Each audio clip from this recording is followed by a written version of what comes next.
તો તમે મારો જે પહેલો વિડિયો જોયો એમાં મેં આ બધા મલ્ટીપ્લિકેશન કર્યા. તો આ મલ્ટીપ્લિકેશન મેં કેવી રીતના પરફોર્મ કર્યું એ હું તમને શીખવાડું છું. તો જેમ કે મેં અત્યારે 6 ડિજિટનો 9 નંબર દીધેલો છે. તો આની અંદર એક કન્ડિશન એવી છે કે તમે કોઈ બી 6 ડિજિટનો નંબર લખી શકો, 5 ડિજિટનો નંબર લઈ શકો, 4 3 2 1 કોઈ બી ડિજિટ લઈ શકો. પણ મેં 999 એટલે 69 લીધા તો 7 ડિજિટનો નંબર ના લઈ શકો.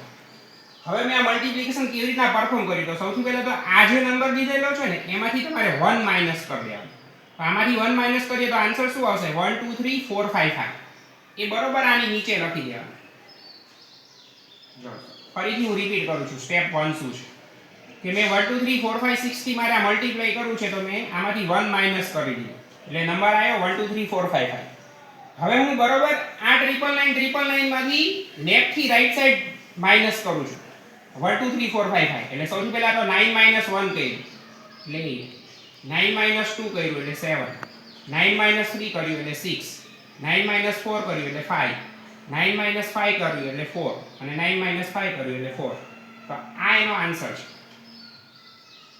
જો હવે જે આપણે બીજો એક્ઝામ્પલ લીધો તો 689 માંથી હું 1 માઈનસ કરું તો 688 આવશે.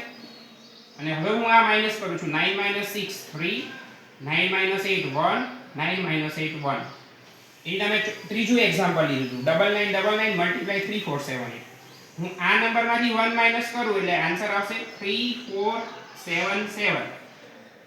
હવે હું આમાંથી આ માઈનસ કરું તો 9 3 6, 9 4 5, 9 7 2, 9 7 2. તો આ એનો આન્સર છે. તો આવી વધારે ટેકનિક શીખવા માટે તમે અમારો જે વેકેશનમાં વેદિક મેથ્સ વેબિનાર લેવલ 1 અને 2 છે એ તમે જોઈન કરી શકો છો.